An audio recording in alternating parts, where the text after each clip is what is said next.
Zdravo dragi moj i dobrodošli u Dozisaf inspiraciju. Danas ću vam pokazati kako da ispletete jednu traku za kosu. Već sam jednu traku iseklala u drugom video snimku, a sad ću tu istu traku isplesti. Koristit ću istu vunicu koju sam koristila za heklanu traku. Ako želite, odgledajte taj video snimak. Ovo je Wool & Gang vunica Crazy Sexy Wool. Sadrži 100% vune, znači da je jako mekana i jako topla. Za iglu broj 12. Znači da možete koristiti igle za pletenje ili heklanje sa brojem 12. Ovo klupko teži 200 grama, znači da je prilično teško. Već sam mali dio toga iskoristila i zato je klupko sada malo lakše. 80 metara je dugačka. Možda napravite dve trake za kosu sa ovakvim klupčetom. I ovdje imam moje igle za pletenje. To su kružne igle za pletenje, ali možete naravno i obične igle da koristite. Ja ću plesti u redovima. Vrlo je jednostavno, samo ću praviti prave petlje. Tako ću praviti bot podvezice, a tu ide veoma lako i veoma je pogodno za početnike. Ovdje su igle za ušivanje i jedne male makaze za ušivanje posle. Ali to ću sada staviti sa strane, jer prvo ću početi sa nizanjem petlji. Uzet ću početak vunice. Stavit ću nekoliko centimetara sa strane, otprilike 20 cm. I onda ću uzeti jednu iglu i počet ću da nižem petlje na njoj. Nit ćemo staviti u lijevu ruku, a iglu u desnu ruku. Dakle, nit sam stavila oko kaži prsta i srednjeg prsta na lijevoj ruci. Ubodemo u sredinu, hvatamo nit od pozadi i povučemo je na gore. Lijepo zategnemo. Ovu kraću nit ću staviti oko svog palca. To je početak niti, a ostatak niti ću staviti oko kaži prsta. Tako ćemo postaviti nit. Prvo ću ovdje ispod ove niti na palcu dobodem. Zatim iz ove niti na kaži prstu i onda ću tu nit provuci na gore. Dve petlje već imamo na iglici. Opet stavimo nit u početni položaj. Ubodemo, hvatamo nit i provučemo. Dakle, ispod ove niti na palcu, iz ove niti na kaži prstu i povučemo na gore. 4 petlje već imam. Napravit ću ukupno 6. Ispod, iza, provučemo i zategnemo. Ispod, iza i zategnemo. 1, 2, 3, 4, 5, 6. Zatim ću se okrenuti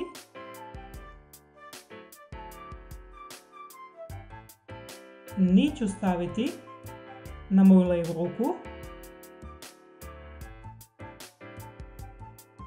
i ovu prvu petlju koja leži odmah na početku ću jednostavno prebaciti na desnu iglu. Ubodemo i prebacimo na drugu iglu. Nit mora da leži iz igle. Desnom iglom ću ubosti u petlju s lijeve strane. Hvatamo nit od pozadi, povučemo na gore i prebacimo. To je bila prva prava petlja. Opet isti pokret. 2, 3, 4 i 5. Opet imam sve petlje na jednoj iglici. 1, 2, 3, 4, 5, 6. Zamijenimo opet mjesta i nastavljamo dalje. Početni položaj je isti kao malo čas na početku. Prvu petlju samo prebacimo, a sve ostale petlje ispletemo pravo. Veoma jednostavno. Pokret je vrlo jednostavan. Samo ubodite u petlju, hvatate nit i povučete na gore.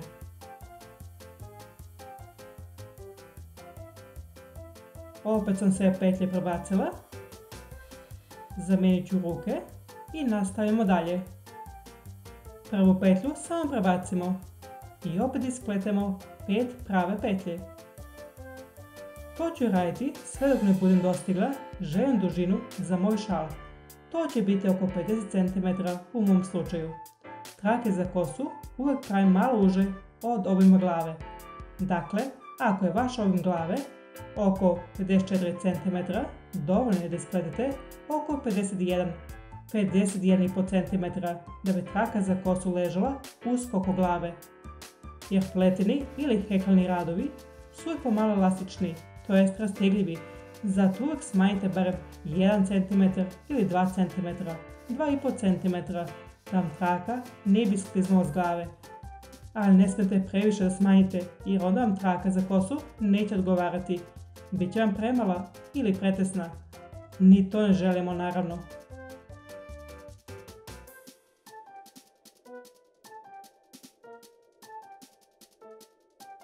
Nastavljamo dalje.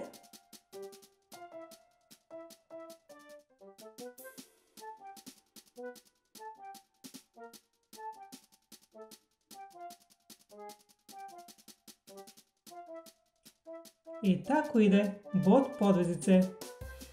Uvijek ubojete, hvatate nit i pravite prave petlje. Prvu petlju samo prebacite. Ovo su ivične petlje koje time nastaju s ove strane i tako ću to nastaviti.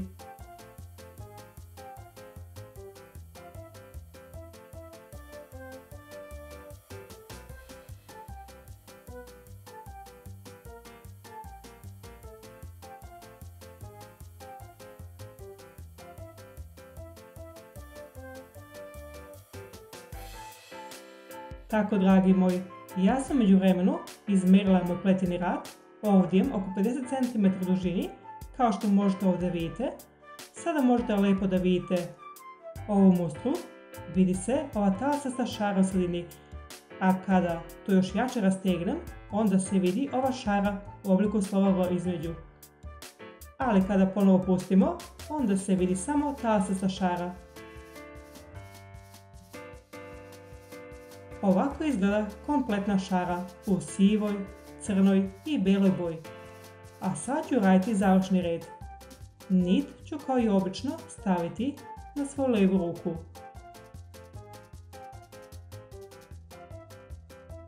I onda ću prvu petlju kao i obično prebaciti na desnu iglu.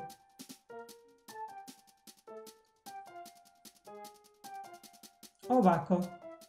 Onda ću napraviti jednu pravu petlju, kao što sam to do sad radila. Ali onda ću uzeti prvu petlju i prebacit ću je preko druge petlje na desnoj iglici. Sada imamo samo jednu petlju na iglici. Tako ću to i raditi sa naredne dvije petlje. Opet pravimo pravu petlju i onda prebacimo prvu petlju preko druge petlje. I opet imamo samo jednu petlju na iglici. Opet pravimo pravu petlju i opet prebacimo prvu petlju preko druge petlje. Opet pravimo pravu petlju i opet prebacimo prvu petlju preko druge. Pazite da mi ne ispadne.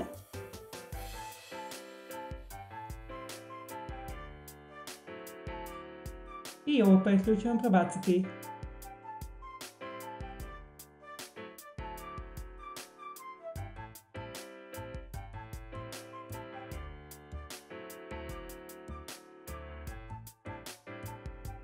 Tako, lijepo zategnemo i tako smo uradili ovaj završni red u obliku slova V. Igle za pletenje ću sada staviti sa strane, a sad ću raditi istu stvar koju sam uradila kod heklane trake za kosu. Izvučit ću još oko 40-50 cm dodatno i tek onda ću nit da isečem. Sada mogu tu dugačku nit ovdje izvučem. Lijepo zategnemo, tako da se ovdje ništa više ne može desiti. Krajeve ću spojiti. I sad ću krajeve ušiti. Nit ću da udenem u iglu.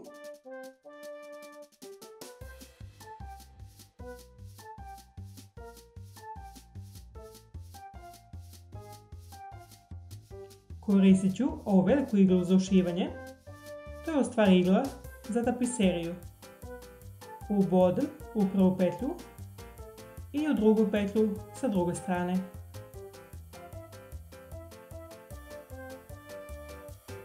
Tako. Zatim provučemo nit kroz naredne 2 petlje. Lepo zategnemo.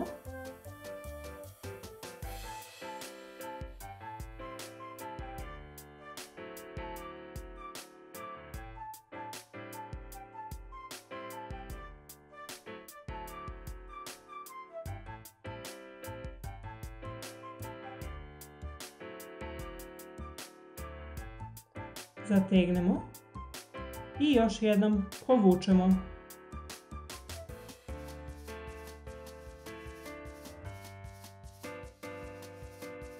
Tako to izgleda kada je ušiveno. Ovako izgleda na suprotnoj strani. Možete traku za kosu ovako da ostavite i tako da nosite, isto kao i heklanu traku. A možda i da prekrijete taj šav sa obmotanom vunicom, isto kao što sam to uradila kod heklane trake. Da bi to uradila, moram prvo malo da stisnem taj deo trake. Uzimam sada početnu i završnu nit. Iglu za ušivanje ću na kratko izvaditi. Vratit ću je malo kasnije kada trebam ovu nit poslije da ušijem. Dakle, stisnut ću tu malo traku. Ovdje dole imam početak i završetak i te 2 niti ću jednostavno obmotati.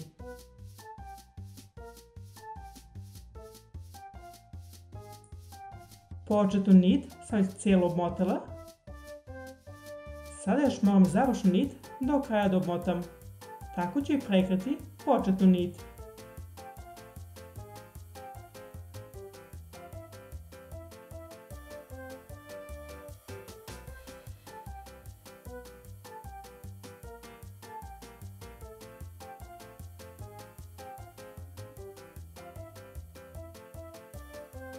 To je za sad dovoljno.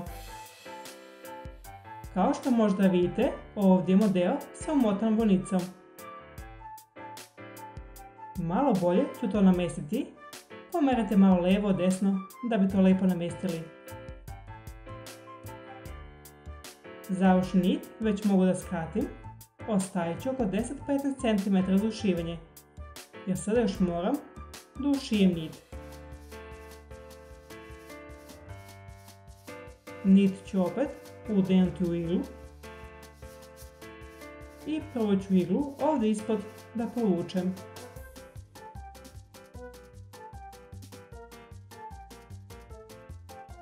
Zatim ovdje kroz nekoliko petlji. Do suprotne strane opet.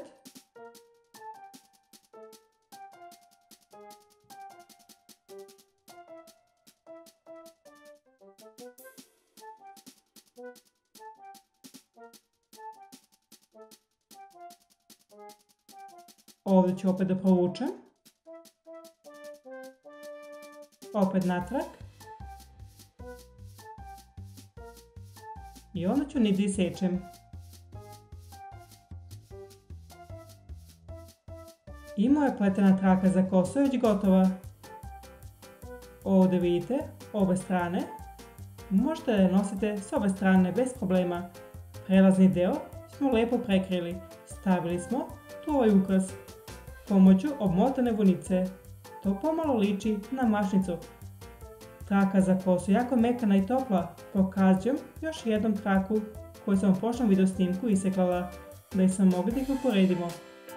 Prilično su slične, u narednom videu ću ih malo detaljnije upoređivati. Pokazat ću u čemu se razlikuju ove 2 trake. Uporedit ćemo i ove 2 tehnike. Dakle, vidjet ćemo u čemu je razlika između pletenja i heklanja.